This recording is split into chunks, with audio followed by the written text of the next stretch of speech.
वरदे कामरूपिणी विद्यारम्भं करिष्यामि सिद्धिर्भवतु मे सदा।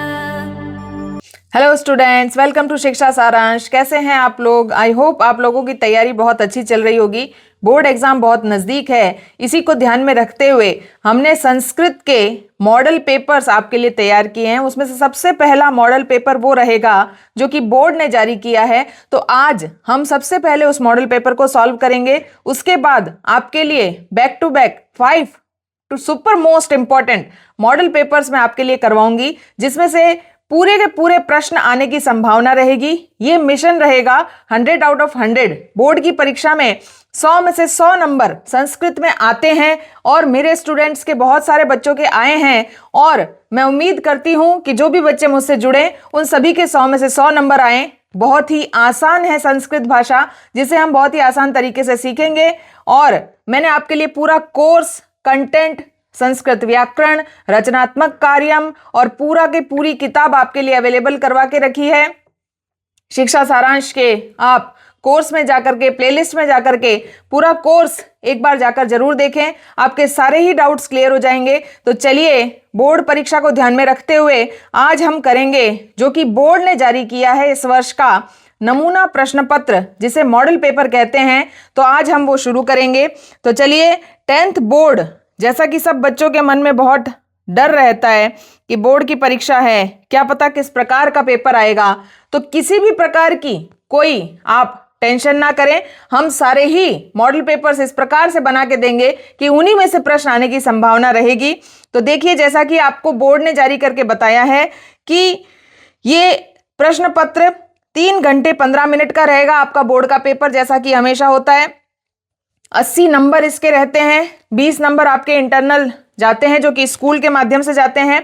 अब सामान्य निर्देश भी हम पढ़ लेते हैं ताकि हमारे आने वाले पेपर्स के सभी डाउट्स क्लियर हो जाएं।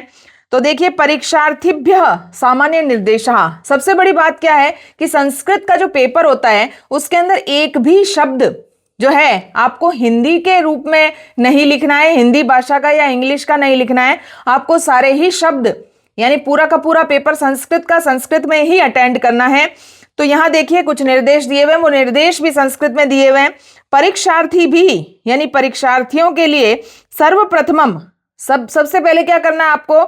स्व प्रश्न पत्रों ऊपरी, स्व यानी स्वयं के, खुद के प्रश्न पत्र के ऊपर, प्रश्न पत्र के क्या करना है? ऊपर ही ऊपर, सबसे टॉप साइड के अंदर नामांकः। नामांक किसे कहते हैं बच्चों? Roll number. आपका जो रोल नंबर बोर्ड इशू करेगा वो रोल नंबर अनिवार्यतः लेख्य। ये पेपर के ऊपर भी आपको रोल नंबर लिखना जरूरी है। ये नहीं है कि सिर्फ आपने आंसर शीट के अंदर रोल नंबर लिख दिया तो आपका काम हो गया। ये भी जरूरी है कि जो पेपर आपको मिला है उस पेपर के ऊपर भी आपके नामांक का ऐसा बॉक्स बना हुआ रहता है। इस बॉक्स के अंदर आपको आपका जो भी रोल नंबर है वो जरूर लिखना है। दूसरा हमारा निर्देश है सर्वे प्रश्न अनिवार्य। सारे प्रश्न करने हमको अनिवार्य है, यानी कंपल्सरी है। कोई भी ऐसा जो है प्रश्न नहीं है जिसे हम छोड़ सकते हैं। हालांकि एक प्रश्न के अंदर कुछ कुछ प्रश्न ऐसे आएंगे जिनके अंदर आपको ऑप्शन मिलेगा, जैसे कि पत्र लेखन है, चित्र वर्णनम है।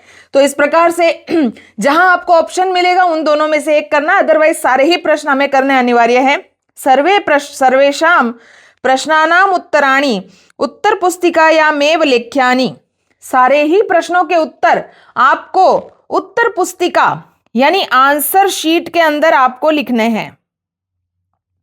सारे क्वेश्चनों के आंसर कहां लिखने हैं? आप ये नहीं कि आपने पेपर के अंदर ही आंसर लिख दिया। कई बार ऐसा हो जाता है कि हमने पेपर के अंदर आंसर लिखा और हमको लगा कि हमने आंसर शीट में भी लिख दिया था। ऐसा नहीं, कोई जल्दबाजी नहीं है, आराम से आपको पेपर करना है। 3.25 घंटे का जो समय मिला है उसका भरपूर उपयोग करना है। हालांकि संस्कृत का पेपर ऐसा पेपर रहता है कि बच्चे लगभग 2.5 घंटे में इसे पूरा कर ही लेते हैं, लेकिन हमें कोई जल्दबाजी नहीं करनी है। सारे ही प्रश्नों के आंसर हमें चेक करने कि एक एक क्वेश्चन का आंसर हमने आंसर शीट में लिखा या नहीं। एकस्य प्रश्नस्य सर्वेषां खंडानाम उत्तराणि एकत्रेव लेखनीय। ये सबसे बड़ी बात, इंपॉर्टेंट बात हम सभी के लिए जो है, छात्रों के लिए सुपर इंपॉर्टेंट बात है कि मान लीजिए एक पैराग्राफ आया है, उस पैराग्राफ के अंदर से हमें प्रश्नों के उत्तर करने, नीचे प्रश्न दिए हुए हैं। प्रश्नों के 3 लेवल हैं, 3 प्रश्न हैं।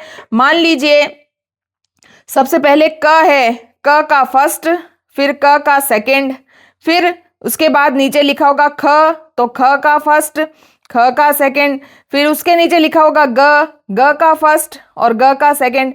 आपको ये सारे ही प्रश्न यानी एक पैराग्राफ से या एक क्वेश्चन से रिलेट करने वाले सारे ही प्रश्नों के उत्तर एक ही जगह पे देने। ये नहीं कि क का फर्स्ट जो था, मान लीजिए कि ये 12वां क्वेश्चन था और 12वें के क का फर्स्ट और सेकंड तो आपने शुरू में लिख दिया और 12वें के ख का सेकंड, फर्स्ट और सेकंड ये आपने मिडिल में लिख दिया और ग लास्ट में लिख दिया। ऐसा नहीं, 12वां प्रश्न के अंदर जितने भी प्रश्न हैं उन सभी प्रश्नों के उत्तर आपको एक ही स्थान पर लिखने हैं। इस बात का बहुत इंपॉर्टेंट ध्यान रखना है, ये एक रूल बन गया है। अदरवाइज वो जो आपका पहले 12वें का पहला दूसरा कहीं और किया, तीसरा चौथा कहीं और किया, वो चेक नहीं होगा, उसके यहाँ नंबर भी नहीं मिलेंगे। इसलिए आंसर को बहुत अच्छे तरीके से हमें लिखना है। सर्वेषां प्रश्नानाम् उत्तराणि संस्कृत माध्यमेनैव लेखनीयामि। ये मैंने आपको शुरू में ही बता दिया कि सभी प्रश्नों के उत्तर आपको किस में लिखने हैं, क्योंकि संस्कृत लैंग्वेज का पेपर है तो संस्कृत लैंग्वेज में ही लिखने हैं। चलिए हम हमारे सारे प्रश्नों को हल करते हैं और मैं आपको बहुत ही इजी आसान सी ट्रिक्स भी बताती जाऊंगी जिससे आपको कि ये जो है ये आपके सारे डाउट्स क्लियर हो जाएं। उससे पहले आपको एक बहुत अच्छा सा काम कर देना है कि चैनल को सब्सक्राइब कर देना है, लाइक कर देना है और शेयर भी कर देना है। चलिए सबसे पहले हमें दिया है खंड अ। खंड अ जो है ये जो हमारा पेपर है ये 4 खंड में बटा हुआ है। खंड किसे कहते हैं बच्चों? खंड कहते हैं पार्ट्स को। ये खंड का अर्थ क्या है? पार्ट। पार्ट 1 अ ब स द, ऐसा करके हमारा पेपर जो है 4 पोर्शन में बटा हुआ है। जब भी आप अपने आंसर शीट में आंसर लिखते हैं तो आप ये भी मेंशन करें कि आप खंड अ के क्वेश्चंस हल अगर कर रहे हैं सबसे पहले तो ऊपर आप खंड अ जरूर लिखें, फिर उसका 1 2 3 4 5 6 7 8 9 10 11 12 13 14 जो भी क्वेश्चन का नंबर है वो जरूर लिखें। चलिए सबसे पहले और सुपर इजी एक बहुत ही अच्छा आपको संस्कृत के अंदर चीज मिलती है कि आपको एमसीक्यूज मिलते हैं, मल्टीपल चॉइस क्वेश्चंस मिलते हैं, जिसे बहुविकल्पात्मक प्रश्न कहते हैं, जिसके अंदर अ ब स द में से कोई एक प्रश्न जो है वो हमें हल करना रहता है। तो एमसीक्यूज जो हमें मिलते हैं वो उनकी संख्या कितनी है? 18। लगातार धड़ाधड़ 18 प्रश्न आपके सही हो सकते हैं। देखिए लास्ट ईयर भी मैंने पूरा कोर्स बच्चों को करवाया था और पेपर भी सॉल्व करवाया था। 97% पेपर जो है वो मेरे पढ़ाए हुए वीडियोस के अंदर से उठाए गए क्वेश्चनों से पूछा गया था। तो आप सोच सकते हैं कि अगर आप ध्यान से पढ़ेंगे तो आपके 100 में से 100 नंबर लाने से कोई रोक नहीं सकता। चलिए पहला प्रश्न हम पढ़ते हैं। शुचि पर्यावरणम पाठानुसारेण। फर्स्ट जो क्वेश्चन है वो फर्स्ट चैप्टर का ही हमारा क्वेश्चन है कि शुचि पर्यावरण पाठ के अनुसार केशाम माला रमणीया। देखिए केशाम शब्द का अर्थ क्या होता है? किनकी। और माला का अर्थ क्या होता है? पंक्ति। और रमणीया का अर्थ क्या होता है? सुंदर लगती है। तो देखिए हमें सबसे पहले पाठ में से ये पूछा गया है कि किस चीज की पंक्तियां बड़ी सुंदर लगती है। तो ये जो है हमारा इस चैप्टर के अंदर 4th नंबर जो श्लोक है उसमें बताया गया है कि हरित तरुणा ललित लतानाम माला रमणीया। ये बहुत ही सुंदर सा श्लोक है, फर्स्ट चैप्टर में से आया है। चैप्टर्स जरूर पढ़ करके जाने हैं हमें एक बार। तो यहां पे देखिए क्या मौक्तिका नाम यानी मोतियों की माला की बात हो रही है? तो नहीं भाई, हमने तो पहले पाठ के अंदर पर्यावरण की बात की थी, मोतियों की तो बात ही नहीं की थी। रुप्य का नाम यानी रुपयों की माला की बात हो रही है। जो दूल्हा पहनता है, शादी होती है जब रुपयों की माला पहनता है, तो क्या उसकी बात हो रही है? बिल्कुल नहीं, उसकी भी बात नहीं हो रही है। पुष्पाणाम, क्या फूलों की माला की बात हो रही है? नहीं, ये तीनों ही हमारे आंसर नहीं है। हमारा आंसर रहेगा ललित लतानाम। तो देखिए ललित यानी सुंदर, याद रखिए ललित शब्द का अर्थ क्या होता है? सुंदर। और लतानाम, लतानाम शब्द का अर्थ क्या होता है? लताओं की। सुंदर लताओं की, वृक्षों की और उस पर लिपटी हुई सुंदर सी बेल जो होती है उनकी जो पंक्तियां हैं वो बड़ी ही सुंदर लगती है। तो हमारा आंसर रहेगा ललित लतानाम। क्वेश्चंस एमसीक्यूज क्वेश्चन जो होते हैं उसका एक करने का तरीका होता है कि उसमें से जब आप 3 जो ऑप्शंस होते हैं जब आप उनको एलिमिनेट कर देते हो, हटा देते हो, तभी आप श्योर हो जाते हो कि आपका चौथा वाला ऑप्शन सही है। तो उन्हें हटाना बहुत जरूरी है। सारे ही प्रश्न एक एक नंबर के रहेंगे, ये भी हमें ध्यान रखना है। दूसरा प्रश्न देखिए, दूसरा प्रश्न दूसरे ही पाठ से पूछ लिया गया है। बुद्धिर बलवती सदा, ये जो हमारा पाठ था बहुत ही अच्छी सी कहानी थी। ये कथा यानी कहानी, कुतः यानी कहां से, कुतः शब्द का अर्थ क्या होता है बच्चों? कहां से। संग्रहिता यानी संग्रहित की गई है, यानी कहां से ली गई है।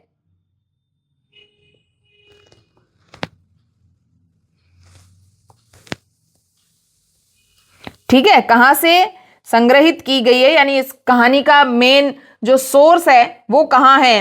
क्या हितोपदेश बुक का नाम है? नहीं। शुक सप्तति, बिल्कुल ये हमारा आंसर सही रहेगा कि बुद्धिर बलवती सदा, ये जो स्टोरी है ये कौन सी स्टोरी बुक से ली गई है, ये हमें याद रखना है। उस स्टोरी बुक का नाम है शुक सप्तति। शुक किसे कहते हैं बच्चों?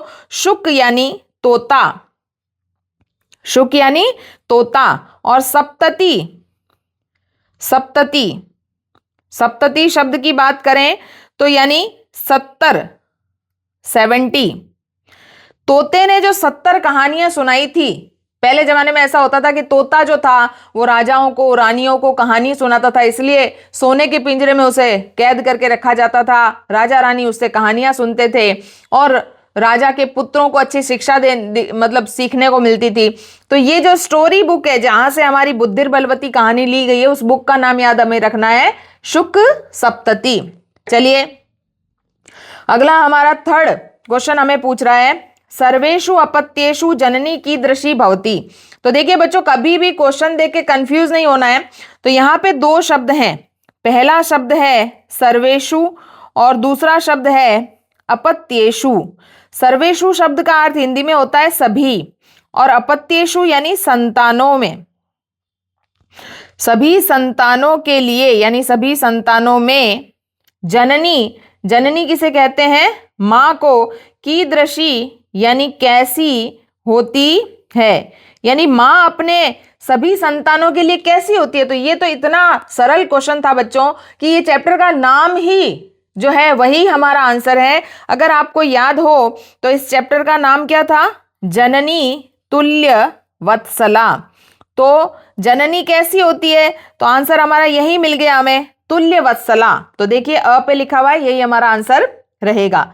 अगला हमारा प्रश्न देखिए, संपत्तौ विपत्तौ च केशाम एक रूपता भवति।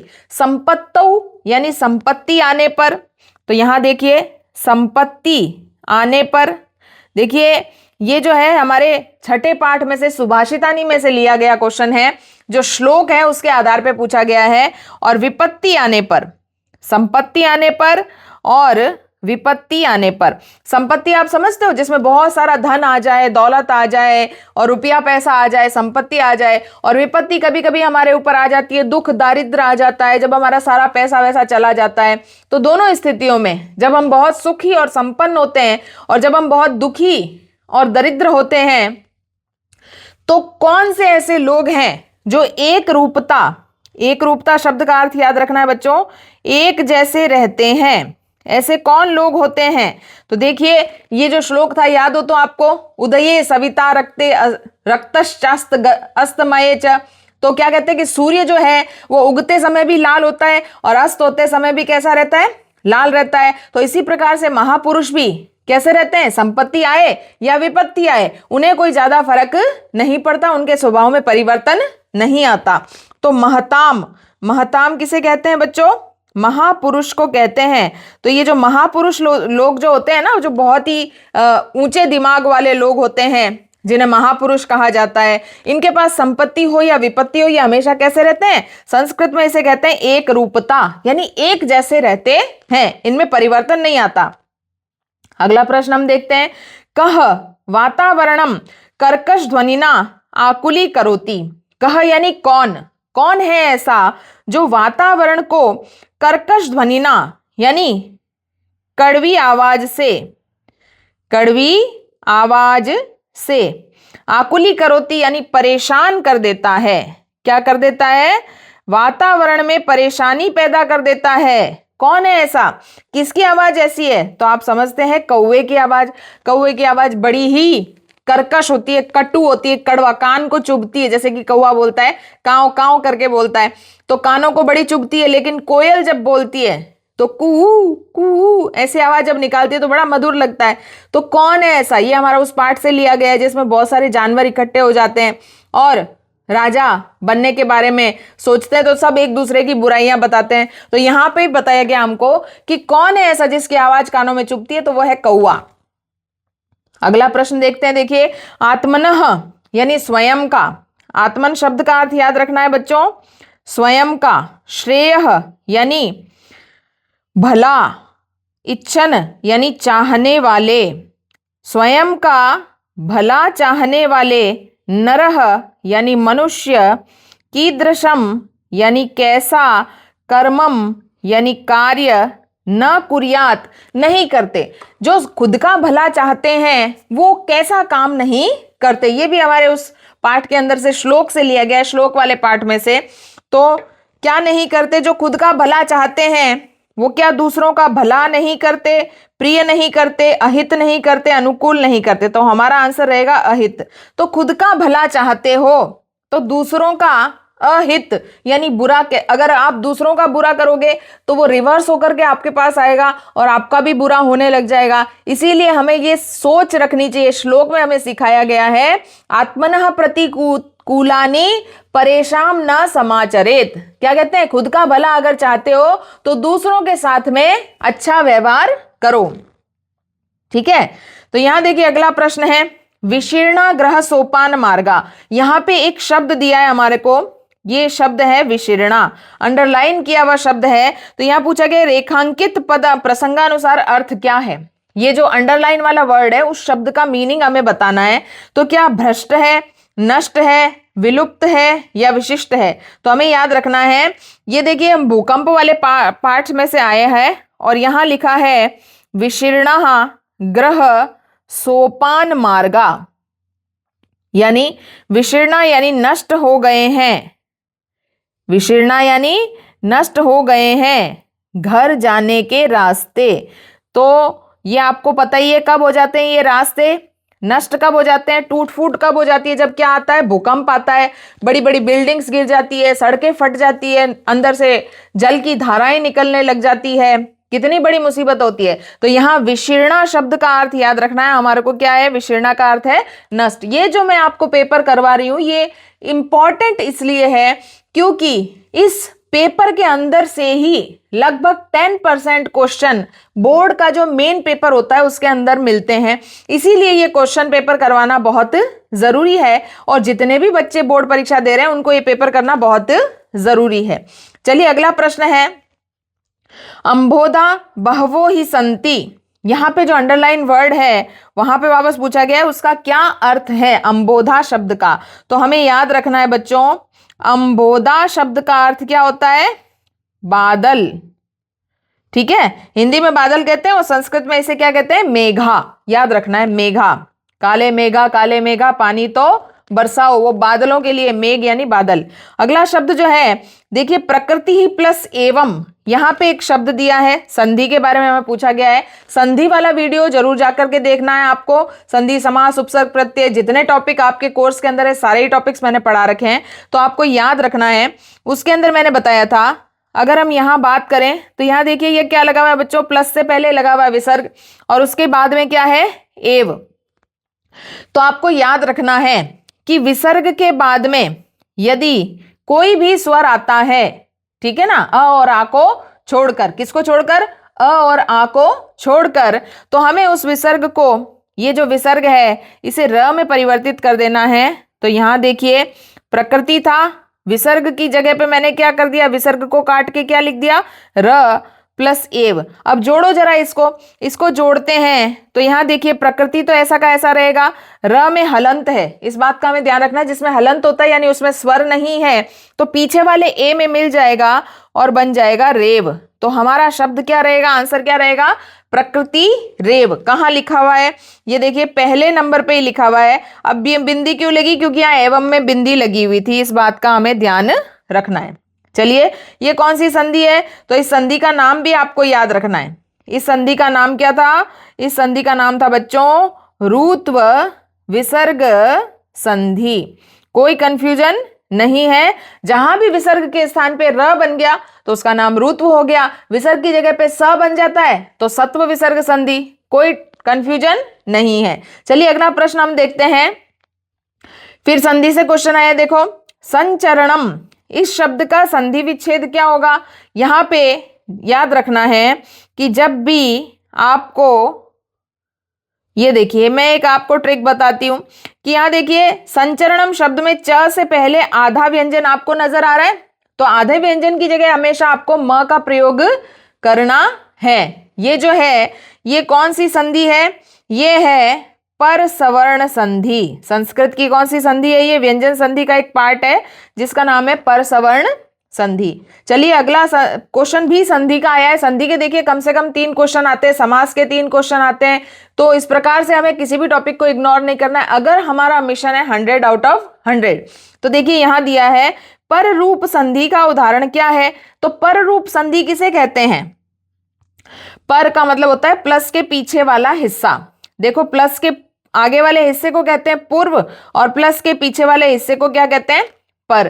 तो पर रूप यानी प्लस के पीछे जो चीज थी वैसी की वैसी रहेगी, अगर उसे कहते हैं पर रूप संधि। तो यहां पे देखिए एक शब्द आया है शकंधु। अगर इसका संधि विच्छेद करें तो बनता है शक प्लस अंधु। पीछे अ था तो यहां पे अ ही रहा, क के अंदर अ ही रहा, शक प्लस अंधु शकंधु ही रहा, कोई चेंजेस नहीं हुए। अगर चेंजेस नहीं हो रहे हैं, चेंजेस नहीं हो रहे हैं तो इसका नाम कौन सी संधि रखा जाता है? इसका नाम रखा जाता है पर रूप संधि। याद रखना है, बहुत इंपॉर्टेंट है। चलिए अगला हमारा प्रश्न है उपग्रामम इति पदे कह समासः। यहां पे हमें एक शब्द दिया गया है जिसका नाम है उपग्रामम। ये जो उपग्रामम शब्द है इसमें कौन सा समास है?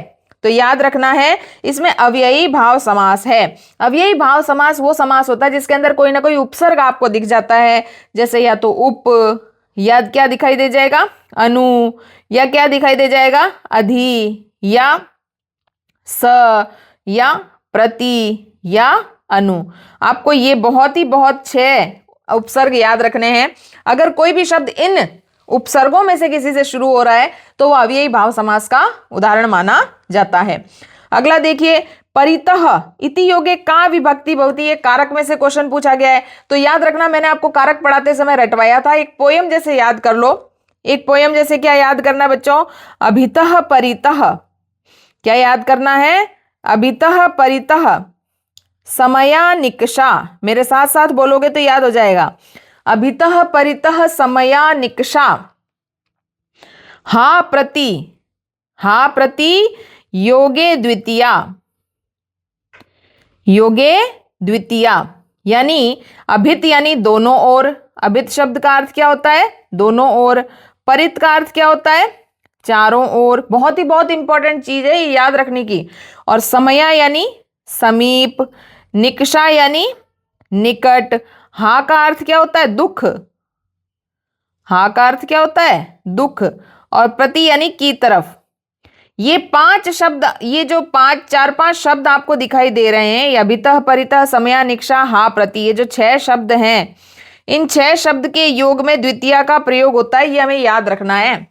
अब की बार आपको पूछा है परितः, नेक्स्ट टाइम आपको पूछ लेंगे कि अभित योगे का विभक्ति भवति, फिर पूछेंगे समया योगे का विभक्ति भवति, निकषा योगे का विभक्ति भवति, हा योगे का विभक्ति भवति, प्रति योगे का विभक्ति भवति। टेंशन नहीं लेनी है, एक साथ में 6 शब्द याद कर लो।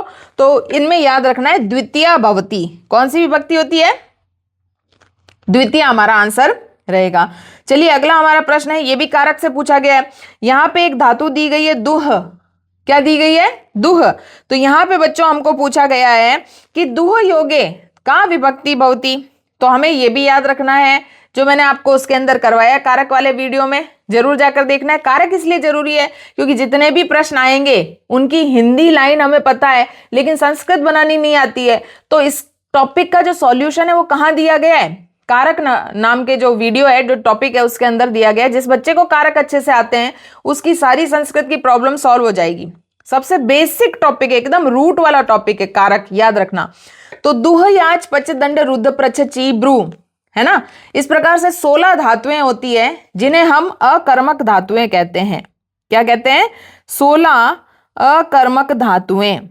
तो इन सब 16 अकर्मक धातुओं में कौन सी विभक्ति लगती है?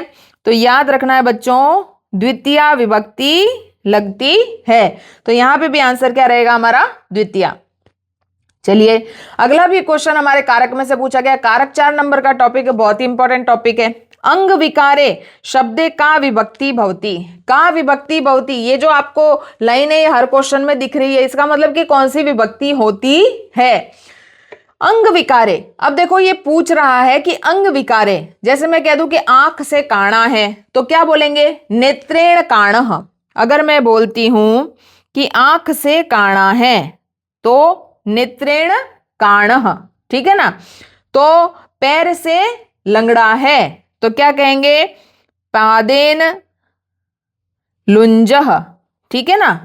तो कानों से बहरा है तो क्या बोलेंगे संस्कृत में?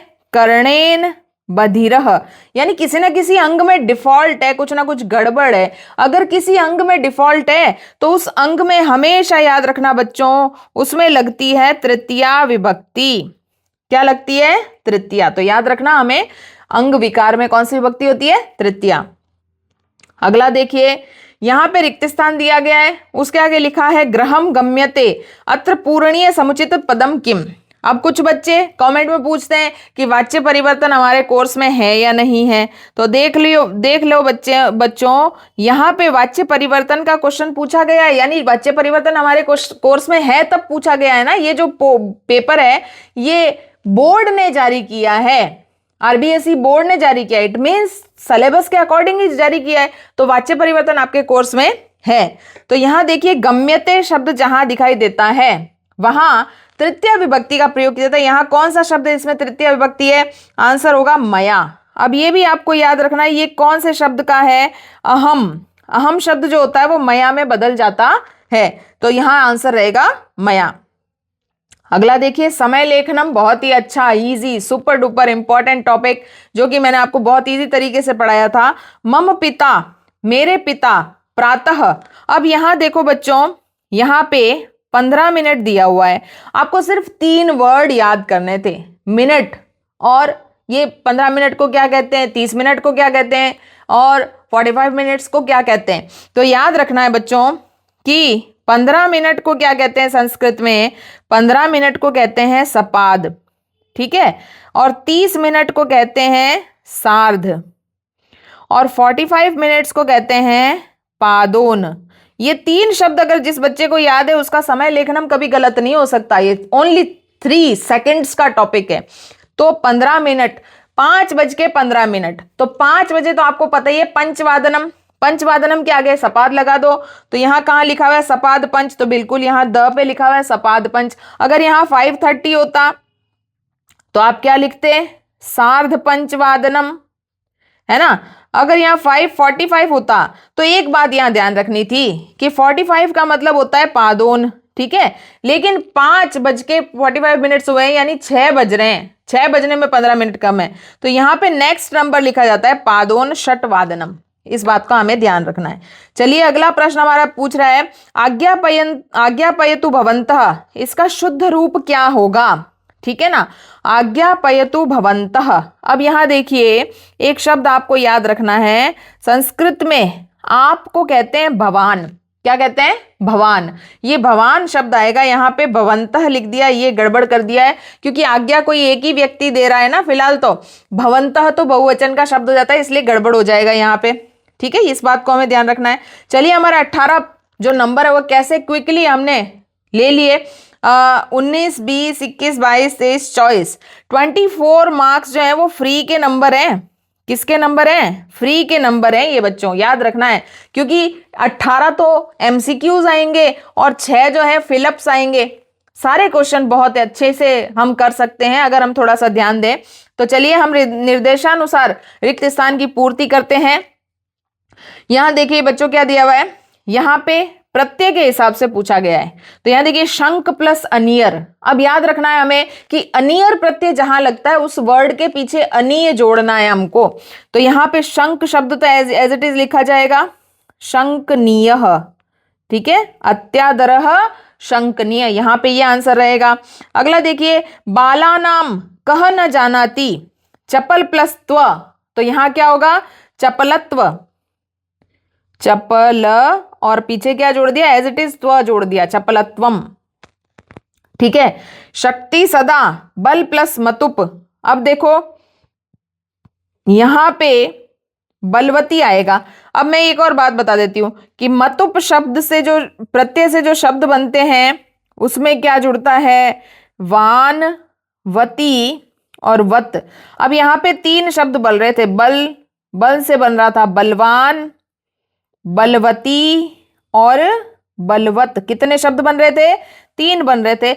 हमने यहाँ पे बलवती शब्द क्यों लिया, क्योंकि यहाँ पे ये जो शक्ति शब्द है ये स्त्रीलिंग है, तो स्त्रीलिंग के अकॉर्डिंग यहाँ पे बलवती लिया गया है, याद रखना है आपको, ठीक है। अगला आगे देखेंगे कुशल महाराजस्य, तो यहाँ क्या आएगा अपि एव या बिना, ये अवयव वाले टॉपिक से पूछा गया है।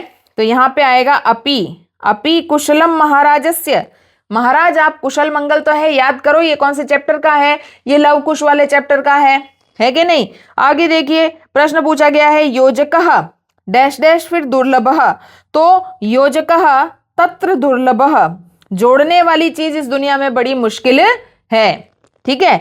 आगे देखिए एकः डैश डैश खगो मानी वने वस्ती चातकः, एक यानी अकेला, एव यानी ही। अब ये भी याद रखना है ये अव्यय नाम के टॉपिक से लिया गया है। एव का अर्थ क्या होता है ही, यथा का अर्थ क्या होता है जैसा, तथा का अर्थ क्या होता है वैसा। ये सब मैंने आपको करवाए हुए हैं, अगर आपके पास थोड़ा सा भी टाइम है परीक्षा में जाने से पहले जरूर जा करके देखना है। तो ठीक है, यहाँ पे दिया गया है कि ये वही श्लोक वाला जो है चैप्टर है उसमें से लिया गया है। इसमें बताया गया है कि इस दुनिया में सिर्फ एक ही पक्षी है जो क्या है, जो मानी है। मानी शब्द किसे कहते हैं बच्चों, मानी का अर्थ क्या होता है स्वाभिमानी, सेल्फ रेस्पेक्ट वाला पक्षी, जो क्या करता है, क्या बरसात की जब बूंदे आती है तो अपना मुंह खोल के बैठा रहता है और बारिश की बूंदे सीधे मुंह में ही लेता है। उसका नाम क्या है, स्वाभिमानी पक्षी का नाम क्या है, याद रखना चातक। क्या नाम है, चातक, ठीक है ना। बरसात का पानी, वही बरसात का पानी जो धरती पर गिर जाता है तो धरती पर गिरा हुआ पानी वो कभी नहीं पीता। चातक नाम का पक्षी हमेशा डायरेक्ट मुंह में ही पानी लेता है, इतना स्वाभिमानी है। तो चलिए अगला प्रश्न हम करते हैं। 3rd नंबर क्वेश्चन पे हम आ गए हैं। तो हमने 24 नंबर ग्रैब कर लिए हैं, बहुत ही आसान थे हमारे लिए इकट्ठे करने ये नंबर, ऐसे के एक एक नंबर करके हम 100 नंबर पूरे अचीव करेंगे। देखिए अगला जो है हमारा क्वेश्चन गद्यांश के बारे में, पैराग्राफ हमारे पास आया है, हमें पैराग्राफ को रीड करना है। और ये जो पैराग्राफ है ये अनसीन है। ये कैसा पैराग्राफ है, ये अनसीन पैराग्राफ है, यानी आज तक आपने इसे पढ़ा नहीं है, जिसे हिंदी में कहते हैं अपठित गद्यांश, ठीक है ना। हमने नहीं पढ़ा है इसलिए हमें ध्यान से पढ़ना पड़ेगा। चलिए हम पढ़ते हैं। संसारे यानी इस संसार में, बहुत इजी लैंग्वेज आती है, थोड़ा थोड़ा अगर आपको संस्कृत आती है तो आप आराम से कर सकते हो। अनेका यानी बहुत सारी, ऋतवः यानी ऋतुएं, सीजन्स, भवंती होती है, किंतु लेकिन भारतवर्षे, इस भारत देश की अगर हम बात करें तो षड ऋतवः 6 ऋतुएं, कितनी ऋतुएं 6 सीजन्स हमारे यहाँ पे प्रमुखा संति, 6 ऋतुएं हमारे यहाँ पर होती है। तासाम नामानी, उन सब के नाम क्या है, पहला नंबर है वसंत, दूसरा है ग्रीष्म, 3rd है वर्षा। वसंत आप सब जानते हैं, जो वसंत पंचमी के दौरान जो मौसम चलता है उसे क्या कहते हैं, वसंत कहते हैं। ग्रीष्म गर्मी का सीजन, वर्षा तो आप सभी जानते हैं बारिश को कहते हैं। शरद यानी सर्दी का मौसम, हेमंत यानी सर्दी के बाद जो मौसम आता है, और शिशिर यानी ज्यादा सर्दी वाला मौसम। तो टोटल 6 ऋतुएं हैं, याद रखना है कितनी ऋतुएं हैं, 6 ऋतुएं हैं हमारे भारत के अंदर। एतासु, इन सब में, ऋतुषु ऋतुओं में से, इन सारी ऋतुओं में से, वर्षतो यानी वर्षा, अति महत्वम अस्ति, वर्षा ऋतु सबसे इंपॉर्टेंट ऋतु है। यतो ही, अब याद रखना है बच्चों, यतो ही शब्द का अर्थ क्या होता है, ये बहुत बार आता है, क्योंकि। क्या होता है? क्योंकि भारत देशः एकः कृषि प्रधानः देश अस्ति। भारत देश एक ऐसा देश है जिसके अंदर कृषि प्रधान है, यानी खेती बाड़ी पे ज्यादा, एग्रीकल्चर पे ज्यादा जोर दिया जाता है। भारतवर्ष के कृषकाः, किसान, ग्रामेषु एव वसंती, गांवों में रहते हैं। भारत के जो किसान हैं वो ज्यादातर किसान कहाँ रहते हैं? गांव में रहते हैं। ते वो सब वर्षाया एव निर्भरा, और वो सारे ही किसान वर्षा पर डिपेंड करते हैं। ग्रीष्म तापेन, गर्मी से तपी हुई जो होती है। संतप्तो अयम, ये जो धरती है, ये जो दुनिया है, वर्षा समये सुखानुभवम करोति, जब इस गर्मी से तपी हुई इस दुनिया में क्या होती है? बारिश की ठंडी ठंडी छींटें पड़ती है, तो सबको सुख अनुभव होता है। कृषकः, किसान जो है, बलि वरदान, देखो यहां शब्द जो आया है उसे हम देख लेते हैं। बलिवर्द, बलिवर्द किसे कहते हैं बच्चों? बैलों को, याद रखना है, ठीक है ना। सम्मोज्य क्षेत्रकर्षणम आरभन्ते, अब याद रखनो, ये क्षेत्रकर्षणम शब्द जो है इसका अर्थ है खेत जोतना। क्या जोतना? खेत। किसान खेत जोतता है जब तो अनाज उगता है ना, तो वो जो जुताई का काम है वो बैलों के माध्यम से करता है। क्षेत्रेषु एव भूरि शस्यम प्रजायते, और ये सब कब होता है? ये पूरा के पूरा जो पैराग्राफ है ये वर्षा ऋतु की तारीफ करने के लिए बनाया गया, ये ध्यान रखना। तो उनसे, खेतों से जो है बहुत ही हरियाली उत्पन्न होती है। सुवृष्टया, अच्छी बारिश से। मानवस्य जीवनम, मनुष्य का जो जीवन है, निर्विघ्नम प्रचलति, बिना विघ्न के चलता है। फलम पुष्पम लता पादपा वनस्पतयः प्रसन्नताम अभिव्यंजन्ति।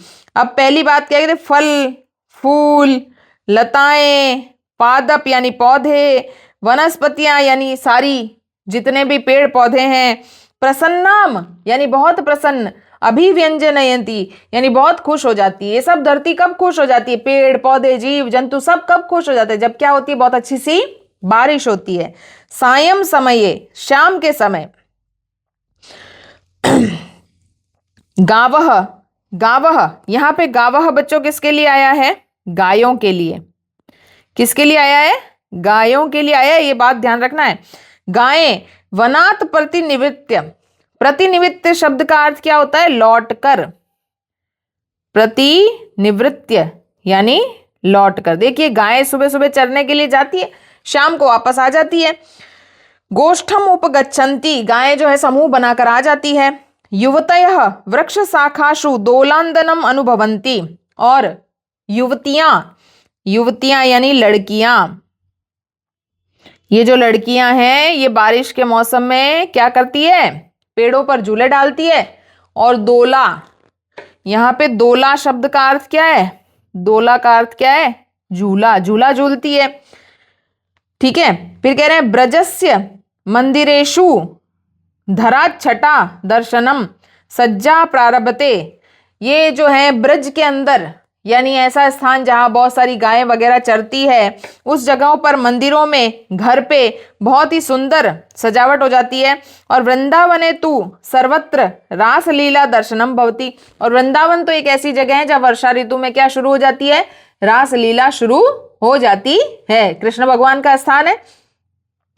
पैराग्राफ को हमने अच्छे से पढ़ लिया है। चलिए क्वेश्चन आंसर करते हैं। पहला नंबर क्वेश्चन जो फर्स्ट लाइन में ही था हमारा, भारतवर्षे कति ऋतवः भवन्ति। कति शब्द का अर्थ याद रखना है, कितनी, ऋतुवः यानी ऋतुएं। तो भारत में कितनी ऋतुएं होती है? हम यहाँ बात कर चुके हैं, षड ऋतवः। तो एक पदेन उत्तर है, एक एक नंबर के दो क्वेश्चन है, एक पदेन यानी वन वर्ड आंसर देना है, तो आंसर हो जाएगा षड ऋतवः। अगला प्रश्न है, कया मानवस्य जीवनम निर्विघ्नं प्रचलति। ऐसी क्या चीज है जिससे मनुष्य का जीवन बहुत ही निर्विघ्न चलता है, बिना विघ्न के चलता है? तो उसका आंसर हो जाएगा सुवृष्टिया यानी अच्छी बारिश से। अगला हमारा प्रश्न जो है, पूर्ण वाक्येन उत्तरता, ये पूरा सेंटेंस में हमारे को आंसर देना है। हमें पूछा गया है, ये 2 नंबर का है, याद रखना। के वर्षायाम एव निर्भरा भवन्ति, बताओ कौन है जो बारिश के ऊपर डिपेंड करते हैं, जो बारिश पर निर्भर करते हैं। हमने इस चैप्टर के अंदर, इस पैराग्राफ के अंदर किसके बारे में पढ़ा? किसानों के बारे में पढ़ा। ये पैराग्राफ के अंदर से उठाई गई लाइन है कि भारतवर्षस्य कृषका ग्रामेषु एव वसन्ति ते वर्षायाम एव निर्भरा भवन्ति, कि भारत के अंदर जो किसान है वो बारिश पर डिपेंड करते हैं और वही खेती बाड़ी करते हैं। अगला हमारा प्रश्न 1 नंबर का है, अस्य गद्यांशस्य समुचितम शीर्षकम लिखत। इस जो गद्यांश को हमने पढ़ा तो इसका क्या शीर्षक होगा, इसका हेडिंग क्या होगा, टॉपिक क्या होगा? ये तो बताइए किसके बारे में बता रहे थे? वर्षा ऋतु महत्वम। ठीक है ना, तो बहुत इजी सा क्वेश्चन था हमारा। अगला हमारा इसी का जो है भाषिक कार्यम यानी ग्रामेटिकल पोर्शन इस पैराग्राफ के अंदर से पूछा गया है। अनुभवंती इति क्रियापदस्य गद्यांशे कर्तृपदम। ये जो है ये बहुत ही अच्छा क्वेश्चन है, याद रखना है बच्चों। कर्तृपदम यानी कर्ता के बारे में पूछ रहा है, ठीक है ना। तो यहां अनुभवंती वाली लाइन ढूंढनी है और हमें उसका कर्ता बताना है। तो ये देखो, ये रही लाइन, युवतयः वृक्ष शाखासु दोलांदनम अनुभवंती। तो यहां कर्ता कौन है? युवतयः यानी लड़कियां। ठीक है, आगे हमें पूछा है संसारे अनेकाः ऋतवः भवन्ति। इसमें विशेष्य पदम किम अस्ति। विशेष्य किसे कहते हैं? विशेष्य पद किसे कहते हैं? जिसकी विशेषता बताई जाए, जिसकी विशेषता बताई जाती है। ठीक है, जिसकी विशेषता बताई जाती है। तो यहां किसकी विशेषता? संसार में बहुत सारी ऋतुएं होती है, तो किसकी विशेषता है? ऋतवः शब्द की विशेषता। आंसर हमारा ऋतवः रहेगा। अगला प्रश्न है तासाम नामानी। अत्र तासाम सर्वनाम पदम स्थाने संज्ञा पदम। यहां पे तासाम नामानी यानी उनके नाम है। अब यहां किसके बारे में बात कर रहे थे बच्चों? पूरे पैराग्राफ में ऋतुओं के बारे में बात कर रहे थे, तो उनके नाम है। तो यहाँ ऋतवः शब्द आएगा। यहाँ ये जो सर्वनाम है तासाम, इसकी जगह पे संज्ञा पद क्या आएगा? ऋतवः आएगा। चलिए पार्ट 2 खंड ब में हम पहुंच गए हैं। अगला हमारा प्रश्न है, यहाँ पे जो अधोलिखितयो वाक्ययो, ये जो नीचे सेंटेंस दिए गए हैं, अंका नाम स्थाने संस्कृत शब्देषु समय लेखनम करणीयम। यहाँ पे जो अंकों में समय दिया गया है, ये समय लेखनम का टॉपिक है। यहाँ पे जो समय दिया गया है उसे हमें संस्कृत में लिखना है। 2 नंबर का टॉपिक है यहाँ पे, और एक ऊपर भी आ गया था। तो टोटल समय लेखनम कितने नंबर का है? 3 नंबर का। और फ्री के नंबर मैंने आपको 3 वर्ड बताए थे, याद हो तो। 15 मिनट को सपाद कहते हैं, 30 मिनट्स को सार्ध कहते हैं, और 45 मिनट्स को पादोन कहते हैं। यहाँ वापस 15 मिनट को पूछा है, तो यहाँ देखिए 15 मिनट को क्या कहते हैं? सपाद, और 7 को कहते हैं सप्तवादनम। तो यहाँ आंसर हो गया सपाद सप्तवादने। अहम प्रातः सपाद सप्तवादने, यहाँ भरा जाएगा विद्यालयम गच्छामि। मैं सुबह 7:15 बजे विद्यालय जाता हूं। चलिए छात्राः प्रातः 11 बजे लिखा हुआ है, तो 11 को संस्कृत में एकादश वादने कहते हैं। तो एकादश वादने भोजनम कुर्वन्ति, में भोजन करते हैं। छात्र सुबह 11 बजे भोजन करते हैं। चलिए 5वां नंबर प्रश्न हमारा पूछ रहा है, वृक्षे ऊपरी काकः तिष्ठति। तो यहाँ पे क्या गड़बड़ है? कह रहे हैं वाक्यम संशोधयत। संशोधयत का मतलब क्या होता है बच्चों? संशोधयत का मतलब क्या होता है? सही करो, शुद्ध करो। क्या करो? शुद्ध करो। यानी इसमें कुछ ना कुछ गड़बड़ है। जो सेंटेंस दिया गया है गड़बड़ है। इसमें क्या गड़बड़ है? तो हमें याद रखना है, कारक वाले टॉपिक से पूछा गया है। तो ऊपरी शब्द के साथ में हमेशा यहाँ पे सप्तमी विभक्ति लगा दी, जो गलत है। यहाँ आएगा षष्ठी विभक्ति। क्या याद रखना है? ऊपरी के साथ में कौन सी विभक्ति लगती है? षष्ठी विभक्ति लगती है। तो यहाँ वृक्षे की जगह आएगा वृक्षस्य ऊपरी काकः तिष्ठति, यानी पेड़ के ऊपर कौवा बैठा है। चलिए छात्राः गुरुम नमन्ति। अब छात्राः गुरुम नमन्ति, ये जो वाच्य परिवर्तन है, यहाँ देखो क्या होगा? छात्राः गुरुम नमन्ति, बराबर। तो यहाँ छात्रा की जगह क्या आ जाएगा? छात्रे। ये प्रथमा विभक्ति थी, ये तृतीय विभक्ति बन गई। ठीक है, गुरुम की जगह गुरु ही आएगा। ठीक है ना, और नमन्ति की जगह क्या हो जाएगा? नम्यन्ते। ठीक है, तो ये हमारा आंसर रहेगा। 2 नंबर का डायरेक्ट क्वेश्चन है, ध्यान रखो। ये कारक और वाच्य परिवर्तन में से पूछे गए हैं। अगला हमारा प्रश्न है, नीलोत्पलम, इस पद का विग्रह करके समास का नाम बताना। ये भी 2 नंबर का क्वेश्चन है। एक तो समास विग्रह करना है और एक समास का नाम बताना है। तो नीलोत्पलम का समास विग्रह होगा नीलम च तत् उत्पलम और इसका समास का नाम होगा कर्मधारय समास। चलिए 8वां नंबर प्रश्न हम देख लेते हैं। अधोलिखित श्लोकस्य हिंदी भाषायाम सप्रसंग भावार्थ लिखत। नीचे श्लोक दिया गया है, उसका सप्रसंग भावार्थ लिखना है। प्रसंग लिखना भी बहुत जरूरी है, याद रखना है बच्चों, प्रसंग लिखना भी बहुत जरूरी है। यहां क्या दिया है, आलस्य ही मनुष्याणाम शरीरस्थो महान रिपु। याद रखना है क्या कि आलस्य मनुष्य के शरीर में रहने वाला उसका सबसे बड़ा शत्रु है। नास्ति उद्यम समो बंधु कृत्वा यमनावसीदति। कहते हैं कि परिश्रम के समान हमारे ही शरीर में रहने वाला, इससे बेस्ट फ्रेंड हमारा कोई भी नहीं। आलस करना छोड़ दोगे जिस दिन 100 आउट ऑफ 100 मिल जाएंगे। 2 नंबर का प्रश्न है, प्रसंग क्या होगा देख लो। प्रस्तुत श्लोक हमारी पाठ्यपुस्तक शेमुशी लिखना है यहां, ठीक है। पाठ्यपुस्तक शेमुशी भाग 2 के पाठ नंबर 6 सुभाषितानी से संकलित किया गया है। इसमें आलस को सबसे बड़ा शत्रु और परिश्रम को सबसे बड़ा मित्र बताया गया है, ठीक है। छोटा सा इंट्रोडक्शन देना, कौन से पार्ट का है और बुक का नाम क्या है, राइटर का नाम याद हो तो राइटर, क्योंकि सुभाषितानी जो चैप्टर है उसके अंदर कोई राइटर नहीं है मुक करके। हमारा भावार्थ क्या होगा, मनुष्य के शरीर में स्थित आलस्य ही उसका सबसे बड़ा शत्रु है और महान शत्रु है, और मनुष्य के शरीर में रहने वाला परिश्रम उसका सबसे बड़ा मित्र है, जिसे यानी परिश्रम को करके वह कभी नहीं पछताता। मनुष्य अगर मेहनत कर लेता है तो कभी जीवन में पछताता नहीं, आलस करता है तो हमेशा पछताता है कि बचपन में मैंने पढ़ाई कर ली होती, उस समय मैंने कुछ काम कर लिया होता। इसीलिए आलस को छोड़ देना उचित है। चलिए अगला प्रश्न हम देखते हैं। यहां पे भी एक श्लोक आया है, अधोलिखित श्लोकस्य अन्वय मंजूषात पदानि चित्वा लिखत। ये हमारी मंजूषा है, मंजूषा यानी बॉक्स, हेल्पिंग बॉक्स हमें दिया जाता है। यहाँ पे एक श्लोक दिया गया है, इसको श्लोक को पढ़ना है, नीचे अन्वय को करना है।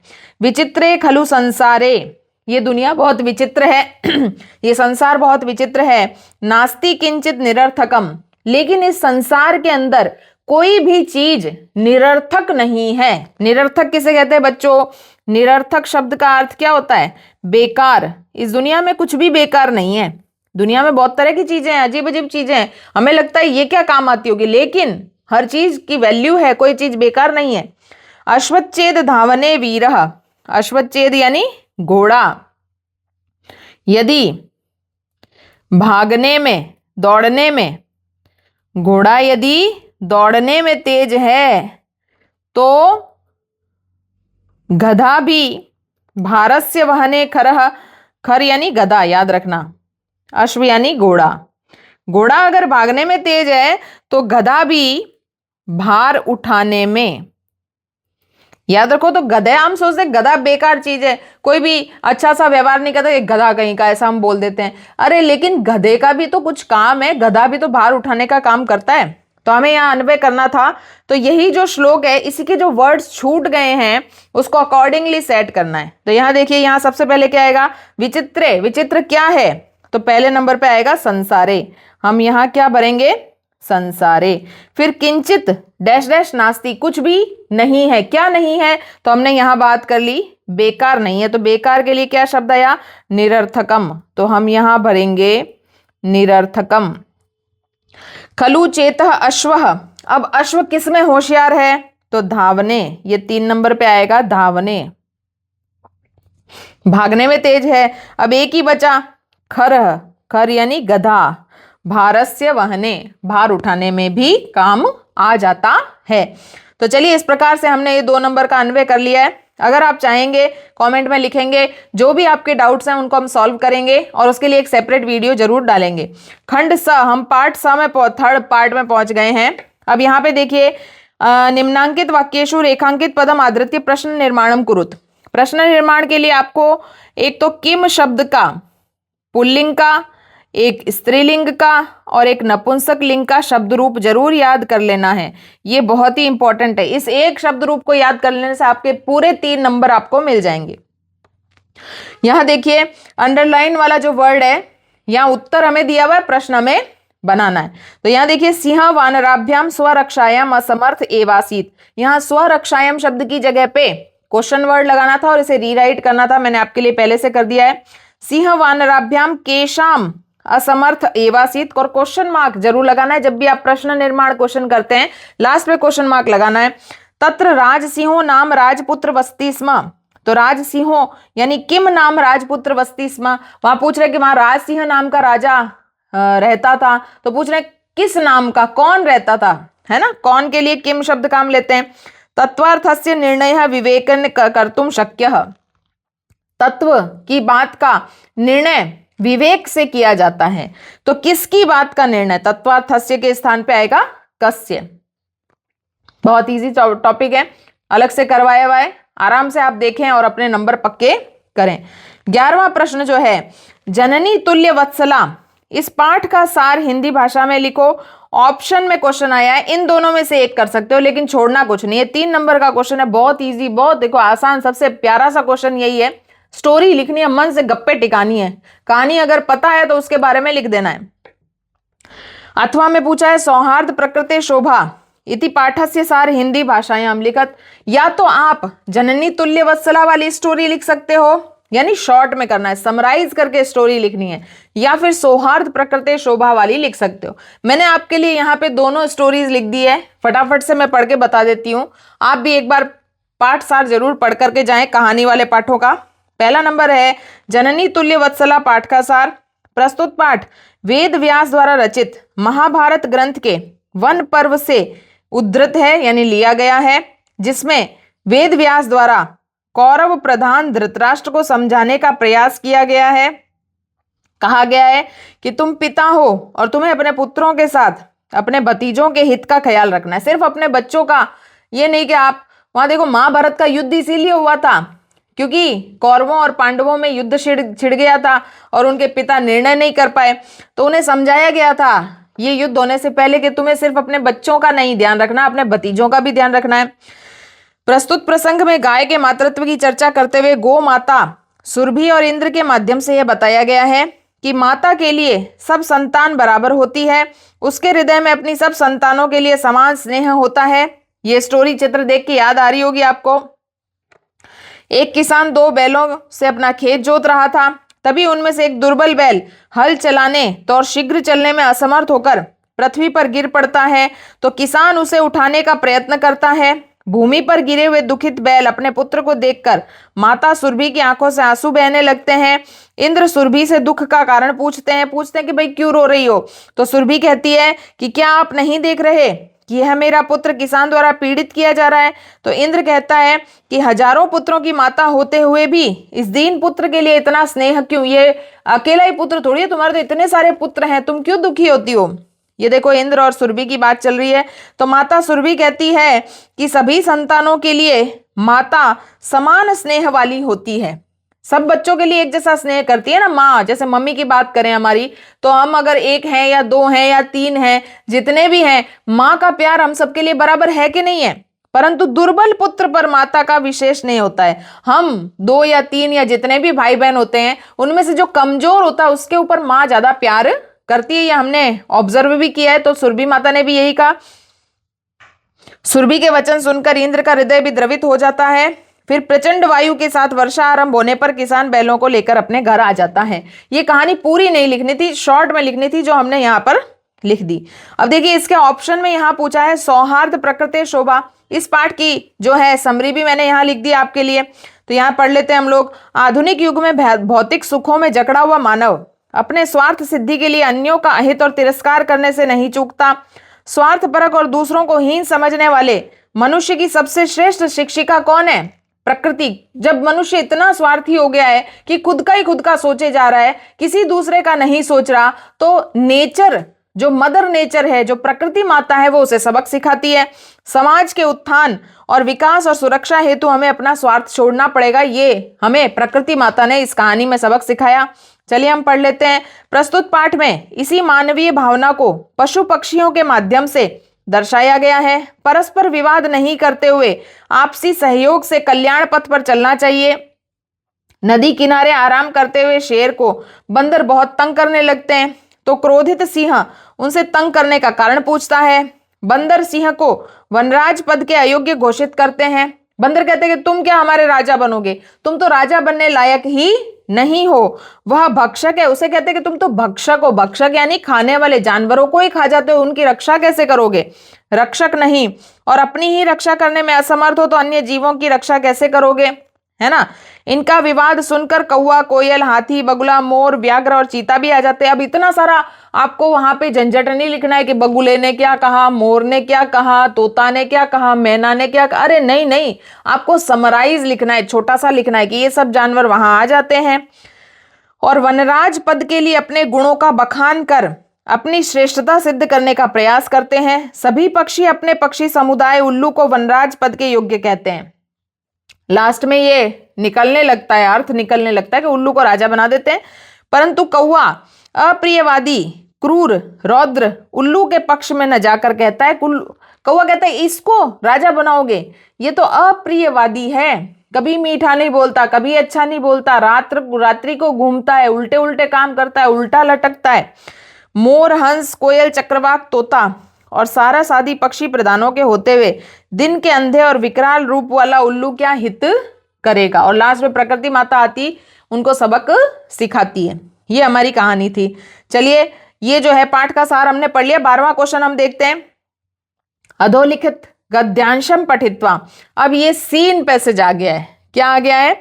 ये है सीन पैसेज, ठीक है ना, यानी पठित गद्यांश, यानी हमारी ही बुक से लिया गया एक गद्यांश है जो हमें वापस से पढ़ना है और उसी के बेस पर क्वेश्चन देने। तो हम फटाफट पढ़ लेते हैं। विचित्रा देवगति। देवगति किसे कहते हैं? भाग्य की गति, यानी भाग्य का चक्र बड़ा विचित्र है। तस्यामेव रात्रो, रात्रो यानी रात को, उसी रात को। तस्यामेव का अर्थ क्या होता है बच्चों? उसी रात को। तस्मिन ग्रहे यानी उसी घर में। ये याद आ रहा है, वो चोर वाली कहानी है। कश्चन यानी कोई, कश्चन का अर्थ क्या होता है? कोई। चोर ग्रहाभ्यंतर प्रविष्ट। भाग्य की गति बड़ी विचित्र है। जिस रात को वो अतिथि बन के किसी के घर में रुका था, उसी रात को उसी घर में कोई चोर प्रवेश करता है। तत्र निहिताम एकाम मंजुषाम। मंजुषा किसे कहते हैं? मंजुषा यानी पेटी, यानी बॉक्स। वहां पर रखी हुई एक पेटी को, आदाय शब्द का अर्थ क्या होता है? लेकर। वहां एक बॉक्स पड़ा था, चोर आता है, उस बॉक्स यानी बॉक्स के अंदर कुछ ना कुछ गहने होंगे, रुपए होंगे, सामान होंगे। वहां जो बॉक्स पड़ा था उसे लेकर के पलायित भागता है। चोरस्य पाद ध्वनिना। अब चोर के पैरों की आवाज से प्रबुद्धो अतिथि, वो जो मेहमान बन के किसी के घर में रुका था, अतिथि, वो जो अतिथि था, चोर शंकया, उसे लगा, डाउट लगा कि ये पेटी लेके भाग रहा है, कोई ना कोई क्या है? चोर है। तम अनधावत, उसके पीछे भागा। पीछे भागा। किसके पीछे भागा? वो जो चोर पेटी लेके भाग रहा था उसके पीछे भागा। अग्रहणांच, उसे पकड़ लिया। परम, लेकिन विचित्रम अघटत, बड़ी विचित्र बात हो गई। चोरह, चोर जो था, असली में जो चोर पेटी उठा के भाग रहा था वो, एव उच्चे, जोर जोर से, क्रोशितुम आरब्धा, चिल्लाने लगा, चोरो अयम, कि ये चोर है, ये चोर है। जो स्वयं चोर था उसने चोर पकड़ने वाले को यानी अतिथि को ही चोर बना दिया। तस्य तार स्वरेण, उसकी तीखी आवाज सुनकर प्रबुद्धा ग्रामवासीन, सोए हुए गांव के लोग उठ गए। स्वगृहात निष्क्रम्य, अपने घर से बाहर निकले। तत्रागच्छन, वहां आ गए। वराकम अतिथि मेव, और उसी अतिथि को चोरम मत्वा अभ्रस्यन, उसी अतिथि को चोर मानकर उसे पीटने लगे। यद्यपि ग्रामस्य आरक्षी, हालांकि गांव का आरक्षी, आरक्षी किसे कहते हैं? पुलिस। गांव का जो होम गार्ड था, जो पुलिस था, एव चोर आसीत, वो जो पेटी उठा के भाग रहा था ना, वो असली में चोर ही, पुलिस ही था। तत्क्षण मेव रक्षा पुरुष तम अतिथिम चोरो अयम, और उसने तुरंत से अपने रक्षा पुरुषों को यानी सिपाहियों को बुला लिया। इति प्रख्याप्य कारागृहे प्राक्षिपात, और उसको जेल में डाल दिया। कारागृह शब्द का अर्थ याद रखना है, जेल। एक कहानी हम पढ़ चुके हैं, ये हमारी सिलेबस में से दी गई है। चलिए हम प्रश्न करते हैं। यहाँ पर एक पदेन फर्स्ट क्वेश्चन पूछा गया है, चोरः कुत्र प्रविष्टः, चोर कहाँ घुसा? तो उसी घर में घुसा जिस घर में वो अतिथि रह रहा था। चलिए पूर्ण वाक्यन क्वेश्चन 2 नंबर का पूछा गया है। यद्यपि कह एव चोर आसीत, असली में चोर कौन था? चोर कौन था? अभी हमने बात की जो होमगार्ड था, जो पुलिस था, आरक्षी एवं चोर आसीत, जो जिसके ऊपर लोगों के घरों की सुरक्षा करने का जिम्मा था, वही चोरी लेकर के भाग रहा था, तो आरक्षी एवं चोर आसीत। अगला हमारा प्रश्न है, एक एक नंबर के 2 प्रश्न है। यहां पूछा गया है उच्चे क्रोशितुम आरभत, जोर जोर से चिल्लाने लगा। यहां विशेषण क्या है? तो जोर जोर से, उच्चे शब्द विशेषण है, ठीक है। तत्र निहिताम एकाम मंजुषाम आदाय पलायित, अस्मिन वाक्य क्रियापदम किम? क्रियापदम क्या है? भागा। पलायित शब्द का अर्थ क्या होता है? भागना। यहाँ क्रिया है तो यहाँ पे पलायित शब्द हो गया। अस्मिन वाक्य क्रियापदम पलायित अस्ति। इस प्रकार से ही लिखना है आपको आंसर भी। चलिए, ये पैराग्राफ था, इसके ऑपोजिट में यानी अथवा में एक और पैराग्राफ दिया है, ये भी हमारे बुक का है, अगर आपको वो नहीं आए तो ये कर सकते हो। ज्वालामुख पर्वतानां विस्फोटेरपि भूकंपो जायते इति कथयन्ति भूकंप विशेषज्ञा, के ज्वालामुखी के विस्फोट होने से भूकंप पैदा होता है, ऐसा भूकंप के विशेषज्ञ कहते हैं, ठीक है, साइंटिस्ट कहते हैं।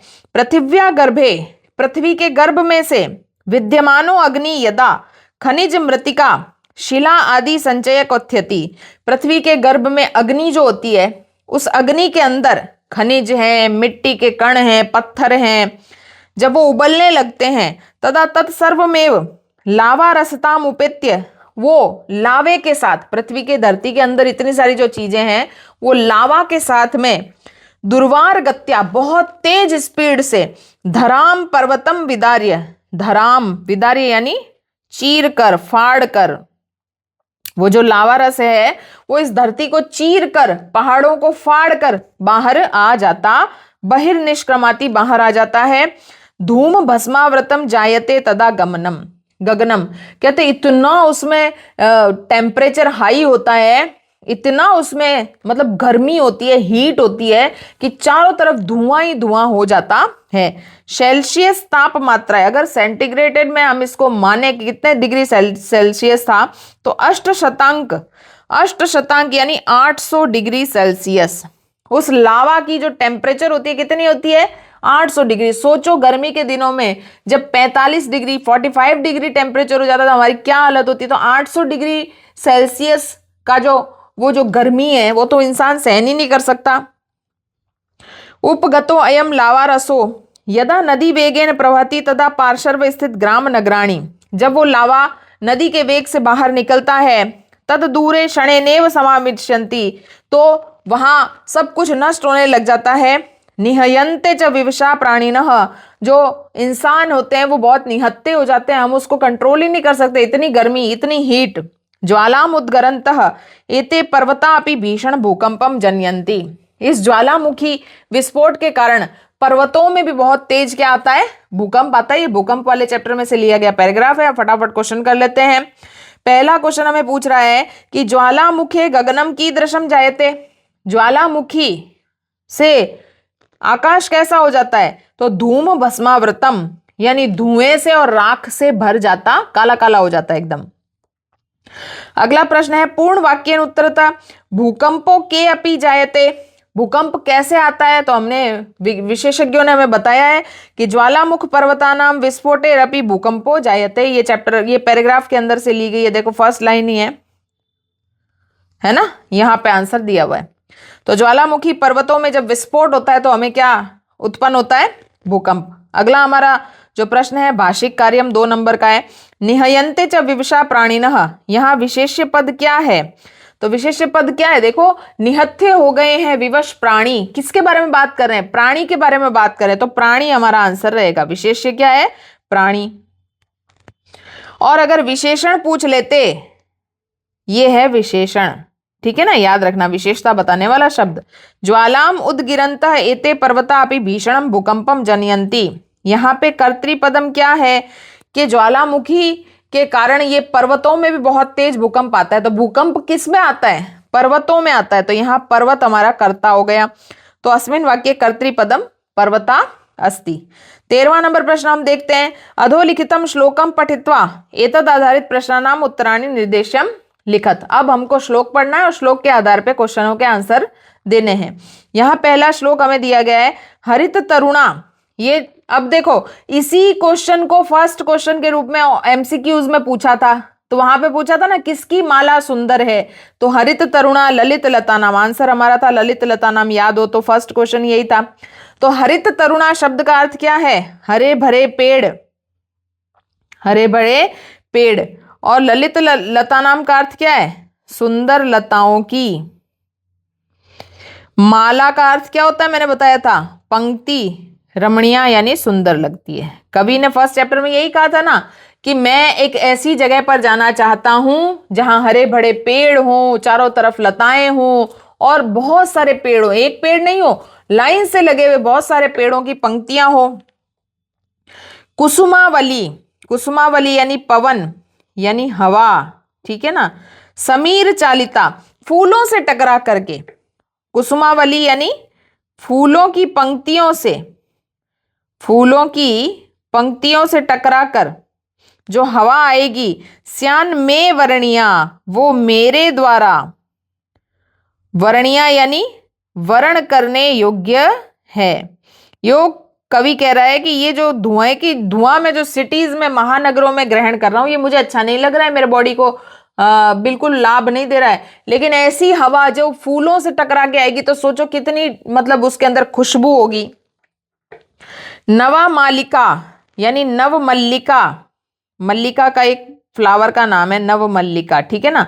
नव मल्लिका। रसालम यानी आम के पेड़ से, मिलिता यानी मिलकर, रुचिरम यानी सुंदर, संगमनम यानी सुंदर दृश्य प्रस्तुत करती है। तो ये फर्स्ट चैप्टर जो था नेचर को मतलब आगे बढ़ाने के लिए था, इसीलिए इस पाठ का नाम अगर आपको याद हो तो इस पाठ का नाम क्या था? शुचि पर्यावरणम। चलिए फर्स्ट नंबर क्वेश्चन हम देखते हैं। कह रसालम मिलिता, रसालम से क्या मिलेगी? तो ये जो हमारा देखो यहाँ आंसर दिया हुआ है नवा मालिका, तो यही हमारा आंसर रहेगा। आगे देखिए, मैं का वर्णिया स्यात, मुझे क्या वर्ण करना चाहिए? तो कुसुमावली समीर चालिता श्यान में वर्णिया, ठीक है। अगले भाषिक कार्य के 2 प्रश्न आए हैं। मैं इति सर्वनाम पदम कस्मै प्रयुक्तम, यहाँ पे मैं शब्द जो है वो किसके लिए आया है? तो लेखक किसके बारे में बात कर रहा है कि ऐसी हवा मैं ग्रहण करना चाहता हूं। तो मैं कौन है? लेखक है। तो लेखक है यानी कवि है यहाँ, क्योंकि एक श्लोक है तो कविता का, ठीक है ना। रमणीया माला, यहाँ विशेष्य पद क्या है? माला, ठीक है। अगला हम ये जो है इसका ऑब्जेक्ट में दिया हुआ है, भुक्ता मृणाल पटली, मृणाल पटली यानी कमल नाल, कमल नाल आपने खा ली। भवता निपीता और पी लिया, क्या पी लिया? नंबुनी यानी जल, जल भी पी लिया। नलिनानी यानी कमल भी खा लिए, कमल खा लिए। निषेवितानी यानी खा लिए। रे राजहंस, अरे राजहंस, वद बोलो, तस्य सरोवरस्य, जिस तालाब में आपने पानी भी पी लिया, कमल नाल भी खा ली और कमल भी खा ली, उस तालाब का कृत्येन यानी किया गया उपकार कैसे चुकाओगे? तो पहला प्रश्न है के अंबुनी निपीतानी, अंबुनी यानी जल किसने पी लिया? तो राजहंस ने। दूसरा प्रश्न है हमारा, राजहंसेन किम भुक्ता, राजहंसों ने क्या खा लिया? राजहंसेन मृणाल पटली भुक्ता, कमल की नाल भी खा ली, जो डंडी होती है वो भी खा ली। अगला प्रश्न है भुक्ता इति क्रियापदस्य कर्ता क, इसमें पूरे श्लोक में ही किसके बारे में बात हो रही है? राजहंस के बारे में, तो आंसर हो जाएगा राजहंस कर्ता। तड़ागस्य इति पदस्य पर्याय पदम सरोवरस्य, तड़ाग का पर्यायवाची शब्द क्या है? सरोवर। चलिए 14वां नंबर प्रश्न है, नाट्यांश दिया हुआ है, हमें पढ़ना है, फटाफट आंसर देना है। राम बोल रहा है कथम अस्मत् समान अभिजनो संवृत्तो, कि आप दोनों इस एक प्रकार से कैसे लग रहे हैं? विदूषक किम द्वयो अप्यरेव प्रतिवचनम, क्या तुम दोनों का उत्तर एक ही है? तो लव बोल रहा है भ्राताराम आवाम सौदार्यो, हम दोनों सगे भाई हैं। तो राम बोल रहे हैं समरूप शरीर सन्निवेश, सगे भाई तो हो लेकिन एक जैसा शरीर क्यों लग रहा है? वयस्तु न किंचित अनंतरम, वय यानी उम्र में, आयु में, तुम्हारी उम्र में कोई अंतर नहीं लग रहा है। तो लव बोल रहा है आवाम यमलो, यमलो शब्द का अर्थ याद रखना है बच्चों, जुड़वा, हम दोनों जुड़वा हैं। रामः संप्रति युज्यते, बिल्कुल सही कहा। किम नाम धेयम, अगर तुम दोनों भाई हो और जुड़वा भाई हो तो तुम्हारा नाम क्या है? तो लव बोल रहा है आर्यस्य वंदनायाम लव इत्यानाम श्रावयामी, गुरुजी की वंदना में मुझे लव नाम से पुकारा जाता है। कुशम निर्देश्य और कुश की तरफ इशारा करके आर्यो अपि गुरुचरण वंदनायाम, आर्य की और गुरुजी की वंदना में कुश बोल रहा है अहमपि कुशम इत्यावनाम श्राव्यामि, मुझे कुश नाम से जाना जाता है। राम अहो रम्य समुदाचार्य, अरे वाह वाह तुम्हारा कितना अच्छा व्यवहार है ना। किम नाम देयो भवतो गुरु, किस गुरु ने तुम्हें इतने अच्छे संस्कार दिए। चलिए पहला नंबर प्रश्न हम देखते हैं। यमलोको आसन जुड़वा कौन थे, तो आंसर हो जाएगा कुशलवो। दूसरा है लव कुशयो समुदाचार कीदृश आसीत, लव और कुश का व्यवहार कैसा था, उदात रम्य यानी बहुत ही अच्छा था। अगला प्रश्न है अहमपि कुशम इत्यावनाम श्राव्यामि, मुझे कुश नाम से पुकारा जाता है। यहाँ पे जो अहम शब्द है वो किसके लिए आया है, कुश के लिए आया है। समरूप शरीर सन्निवेश, यहाँ विशेषण पद क्या है, तो यहाँ विशेषण है समरूप। चलिए अब इसके अंदर भी ऑप्शन आया था, या तो हम ऊपर वाला कर सकते हैं या नीचे वाला।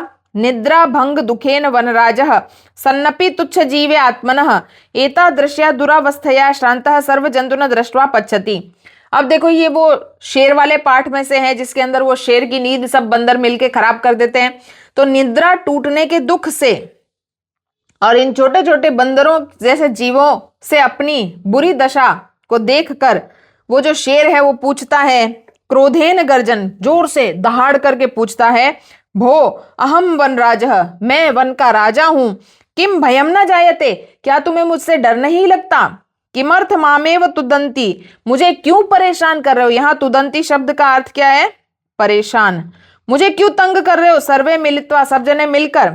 तो एक वानर बोलता है यतः त्वं वनराज भवितुम, तू सर्वथा अयोग्य, अरे भाई तुम जंगल के राजा किस बात से बने घूम रहे हो, क्योंकि तुम तो जंगल के राजा बनने के लायक ही नहीं हो। राजा तू रक्षकः भवति, राजा तो रक्षा करने वाला होता है।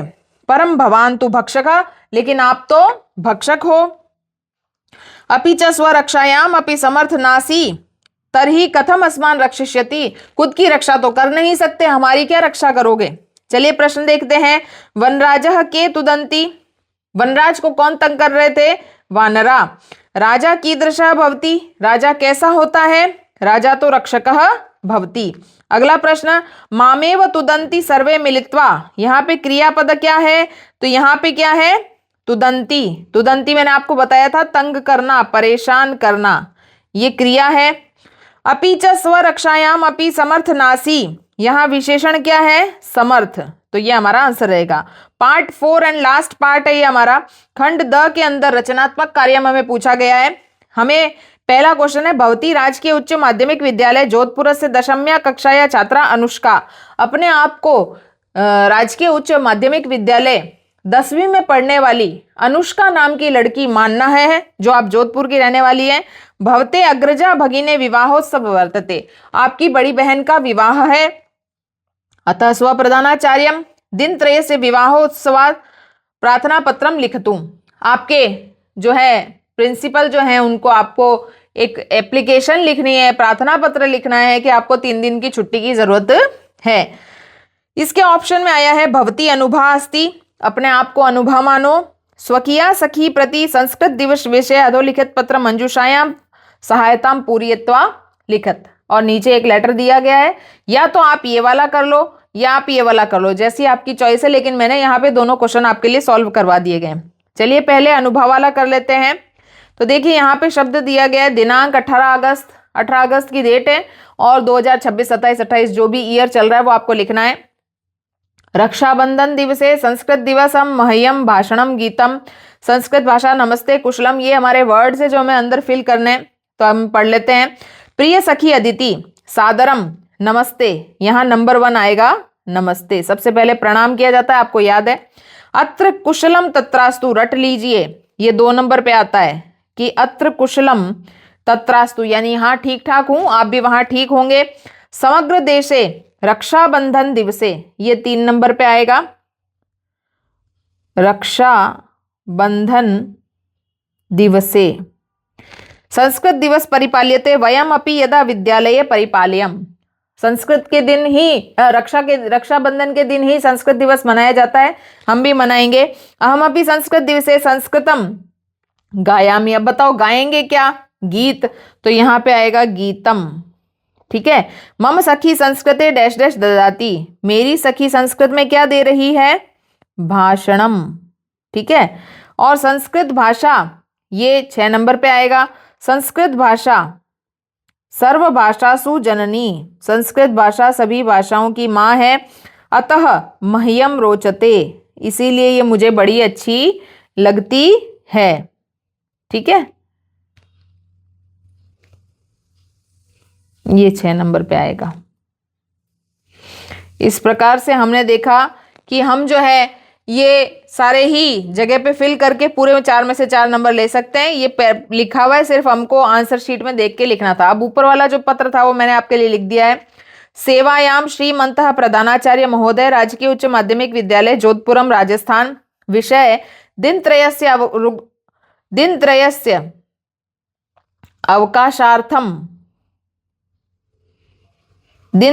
अवकाशार्थम प्रार्थना पत्रम, मुझे 3 दिन की छुट्टी की एप्लीकेशन लिखनी है। महोदय, उपयुक्त विषय अंतर्गत निवेदनम अस्ति, उपयुक्त विषय के बारे में निवेदन है। यत मम अग्रजा भगिने विवाहोत्सवम वर्तते, कि मेरी बड़ी बहन की शादी है। अतः हम विद्यालयम आगंतुम समर्थ नास्मि, इसलिए मैं विद्यालय नहीं आ सकती हूँ। प्रार्थना अस्ति यत 13/3/2026 से 15/3/2026 दिनांक पर्यात्र दिनत्रयस्य अवकाशार्थम स्वीकृत्य माम अनुग्रहीष्यन्ति, मुझे इतने तारीख से इतने तारीख तक 3 दिन का अवकाश स्वीकृत करवा के अनुग्रहित करवाएं, धन्यवादम। बिल्कुल हिंदी वाले लेटर की तरह तारीख लिख देनी है। भवताम आज्ञाकारी शिष्या अनुष्का और दशमी। ठीक है, ये हो गया हमारा 16वां हमारा प्रश्न है। ये भी 4 नंबर का है। चित्र वर्णनम करना है। नीचे एक चित्र दिया गया है, ऊपर कुछ वर्ड्स दिए गए हैं। उन वर्ड्स को यूज में लेकर के कितने लिखने हैं वाक्य? 8 वाक्य को रचना हमें संस्कृत में करनी है। चलिए हम कर लेते हैं। देखिए, सबसे पहले तो ये क्रिकेट का एक चित्र है जो आपको आराम से दिखाई दे रहा है। कंदुक क्रीड़ा, इन शब्दों के अर्थ मैं आपके लिए लिख देती हूं। कंदुक क्रीड़ा का अर्थ क्या होता है? क्रिकेट। गेंद जो होता है वो बॉलर को कहते हैं, जो बॉल फेंकने का काम करता है। बल्लकः यानी बैट्समैन। ठीक है, बैट यानी बैट, बल्ला जो होता है। नो कंदुक किसे कहते हैं? नो बॉल को कहते हैं। शिप्या पिच को कहते हैं, जो ये जो धरती है इसको शिप्या कहते हैं। स्तोभ रक्षकः, ये विकेट कीपर को कहते हैं। किसको कहते हैं? विकेट कीपर को। और धावती यानी दौड़ना। ठीक है, भागना। बराबर। अब आपको सारे ही शब्दों के हिंदी अर्थ पता चल गए हैं। अब फटाफट से संस्कृत वाक्य बना लेते हैं। तो देखिए यहाँ पे इदम चित्रम एकम क्रीडांगनम अस्ति, ये चित्र जो है एक खेल के मैदान का है, स्टेडियम का है। अत्र क्रीडकः कंदुक क्रीड़ा क्रीडन्ति, यहाँ पे खिलाड़ी क्या कर रहे हैं? क्रिकेट खेल रहे हैं। एषा क्रिकेट क्रीडया शिप्या अस्ति, यहाँ ये शिप्या यानी पिच, मैंने आपको बताया था ना, ये जो धरती होती है जिस पर मैच खेला जाता है उसे शिप्या कहते हैं। तो यहाँ क्रिकेट की शिप्या है। वल्लकः बैट चालाती, जो बैट्समैन है वो बैट चला रहा है। गेंदकः गेंदम क्षिपति, जो बॉलर है वो बॉल फेंक रहा है। स्तोभ रक्षकः स्तोभम रक्षति, विकेट कीपर विकेट की रक्षा कर रहा है। गेंदकः बॉलर नो कंदुकम क्षिपति, अभी बॉलर ने क्या किया है? नो बॉल फेंका है। और क्षेत्र रक्षकः धावती, और फील्डर जो है वो क्या कर रहे हैं? इधर से उधर भाग रहे हैं बॉल पकड़ने के लिए। ऑप्शन में, इस चित्र वर्णनम के ऑप्शन में यहाँ पे जयपुर भ्रमणम का संवाद पूरा करना है। यहाँ पे हमें शब्द दिए गए हैं। देखिए, कोमल बोल रही है जीनू श्वः भवान गमिष्यति, तो तुम कल कहीं जा रही हो? अहम श्वः गमिष्यति, हाँ मैं कल जा रही हूं। तत्र किमपि कार्यम वर्तते, क्या वहां पे कुछ काम है? कार्यम नास्ति अहम तु, क्या कर रही हूं? मैं तो मित्रे सह, यहां पे आएगा मित्रे, मैं तो मित्रों के साथ में भ्रमणार्थम गच्छति, घूमने के लिए जा रही हूं। कुत्र कुत्र भ्रमणस्य कार्यक्रमः, तो कहाँ कहाँ घूमने का कार्यक्रम है? तो फिर पूछ रहे हैं आमेर दुर्ग, जयगढ़ दुर्ग, हवा महल, यहाँ आएगा हवा महल। ये देखो ऊपर लिखा हुआ है। ठीक है, तो जयपुर नगरम परितः, जयपुर नगर के चारों तरफ क्या है? यहाँ पे भित्ति यानी दीवार है। जयपुर नगर के चारों तरफ परकोटा है, भित्ती है। और जयपुर को क्या कहते हैं, ये देखो लास्ट में लिखा हुआ है गुलाबी, गुलाबी सिटी नामना प्रसिद्ध अस्ति। चलिए 17वां प्रश्न देखिए, यहाँ पे 4 वाक्यों का संस्कृत में अनुवाद करना है। कोई भी 4 वाक्य जो आपको आते हैं आसानी से आप कर सकते हैं। पेड़ के ऊपर पक्षी बैठे हैं, वृक्षस्य ऊपरी खगा तिष्ठन्ति। अनीता ने आज खाना नहीं खाया, अनीता अद्य भोजनम न खादितवती। राजा प्रजा को धन देता है, राजा प्रजाभ्य धनम ददाति। हालांकि मैंने सभी आपको कारक वाले टॉपिक के अंदर अच्छे से समझा दिए हैं, फिर भी आपको किसी में डाउट हो तो जरूर पूछें कमेंट में लिख करके। हम दोनों गाना गाते हैं, आवाम गीतम गायामः। मेरे पिताजी डॉक्टर हैं, मम पिता चिकित्सकः अस्ति। हम 10वीं कक्षा में पढ़ते हैं, वयम 10वीं कक्षायाम पठामः। ठीक बात है। चलिए 18वां नंबर प्रश्न देखिए, यहाँ पे क्रम रहितानि संति। यहाँ पे कुछ वाक्य दिए गए हैं जो जम्बल्ड है, हमें उनको सही से क्रम से जमा करके वापस कॉपी में लिखना होगा। यथाक्रम संयोजनम लिखत। नद्या तटे फलोपेत जम्बू वृक्ष आसीत। नदी के किनारे जो है एक फल जम्बू यानी जामुन, जम्बू शब्द का अर्थ भी याद रखना है आपको, जामुन, जामुन के पेड़ था वहां पे। मकरह वानरेण पतितानि मधुर फलानि आस्वाद्य अचिंत्यत। याद है वो बंदर और मगरमच्छ की कहानी, कि बंदर जो था वो उस नदी के किनारे पेड़ पर रहता था और मगरमच्छ को रोज जामुन तोड़ के देता था, है कि नहीं। और मगरमच्छ जो थे वो मीठे मीठे फल खा करके सोचने लगा। तस्य शाखा वानर वस्ति स्म। उस पेड़ की शाखा पे बंदर रहते थे। वानरः मकरस्य प्रयासम बुद्धि चातुर्येण विफलीकृतवान। और बंदर ने क्या किया था, उस मगरमच्छ की जो बुद्धि की चतुराई से उस मगरमच्छ का प्लान फेल कर दिया था। एकदा एकः मकरः नद्यावस्ति स्म। एक बार एक मगरमच्छ उस नदी में रहता था। फलानि अति मधुराणि अतः वानरम हृदयम खादामि। फल इतने मीठे तो बंदर का हृदय कितना मीठा होगा, मगरमच्छ की वाइफ ने उसको कहा था। याद है वो कहानी। तो सबसे पहले क्या आएगा देखिए, सबसे पहले एक बार एक नदी में एक मगरमच्छ रहता था और फिर उस नदी के किनारे एक जामुन का पेड़ था और उसकी शाखा पे कौन रहता था, ये 1 नंबर पे, ये 2 नंबर पे और ये 3 नंबर पे। उस नदी के किनारे एक जामुन का पेड़ था, उस जामुन के पेड़ पे एक बंदर रहता था और क्या करता था, और वो जो था वो रोज उसे फल देता था और वो खा कर मगरमच्छ सोचने लगा कि फल इतने मीठे हैं तो बंदर का हार्ट कितना मीठा होगा। लेकिन बंदर ने अपनी बुद्धि की चतुराई से क्या कर दिया, उसका प्लान फेल कर दिया। कहानी आपने जरूर पढ़ी होगी कहीं ना कहीं। चलिए अथवा में क्या आया, इसका लास्ट ऑप्शन हम देख लेते हैं। मंजुषाया प्रदत्त सहायता सत्संगति विषये। यहाँ एक टॉपिक दिया गया है, या तो ऊपर जो कहानी दी गई है उसे हमें सही से जमाना है, या नीचे एक टॉपिक दिया गया है उसके ऊपर 6 लाइनें हमें लिखनी है। दोनों ही क्वेश्चन 3 नंबर के हैं, हमारी चॉइस है हम कौन सा करते हैं। तो देखिए हम ये पढ़ लेते हैं। संताम संगति, तो यहाँ पे मैंने आपके लिए 6 लाइनें पहले से बना के रखी है ताकि टाइम वेस्ट ना हो। चलिए फटाफट पढ़ लेते हैं। संताम संगति मानव जीवने अत्यंत महत्वपूर्णम अस्ति। सज्जनों की संगति मनुष्य के जीवन में बहुत ही महत्वपूर्ण होती है। सत्संगतया मनुष्य यशम सुखम च प्राप्नोति। सत्संगति के कारण ही मनुष्य को यश और सुख की प्राप्ति होती है। सत्संगति दोष निवारणम करोति। सत्संगति दोषों का निवारण करती है, हमारे अंदर जो बुराइयां होती है उनको हटा देती है। सत्संगतया मनुष्यस्य विचारधारा उत्तमा भवति। सत्संगति से, अच्छी संगति से, दोस्त अच्छे होते हैं तो हमारी सोच की शक्ति भी अच्छी हो जाती है। सत्संगति जनान गुणयुक्तम करोति। सत्संगति, अच्छी संगति से हमारे अंदर गुणों का प्रवेश होता है। अतः सर्वेषां कृते सत्संगति आवश्यकम अस्ति। इसीलिए हम सभी के लिए सत्संगति बहुत ही जरूरी होती है। ये सारे ही शब्द जो हैं हमने इस पैराग्राफ में यूज ले लिए। हमें टोटल 6 वाक्य बनाने थे, हमने बना लिए। चलिए ये जो पेपर है हमारा पूरा होता है और इस प्रकार से हमने देखा कि कितना इजी पेपर आता है। मैंने आपको एक एक सवाल पूरे अच्छे तरीके से हल करवाया ताकि आपका कोई डाउट ना रहे। फिर भी यदि कोई प्रश्न है आपके मन में तो आप कमेंट जरूर करें। इसी प्रकार से ये जो सीरीज है ये आगे चलती रहेगी। लगातार बैक टू बैक बहुत अच्छे इंपॉर्टेंट क्वेश्चनों की 5 मॉडल पेपर्स मैं आपको सॉल्व करवाऊंगी, जिसमें से प्रश्न आने की पूरी संभावना रहेगी। और यदि कोई ऐसा टॉपिक है जो आपके डाउट में है और मैंने नहीं पढ़ाया तो आप जरूर कमेंट करें, ताकि हम उसे जरूर पढ़ाएंगे। और इसी चैनल को सब्सक्राइब जरूर करें, लाइक करें, शेयर करें। जय श्री कृष्णा। Thank you.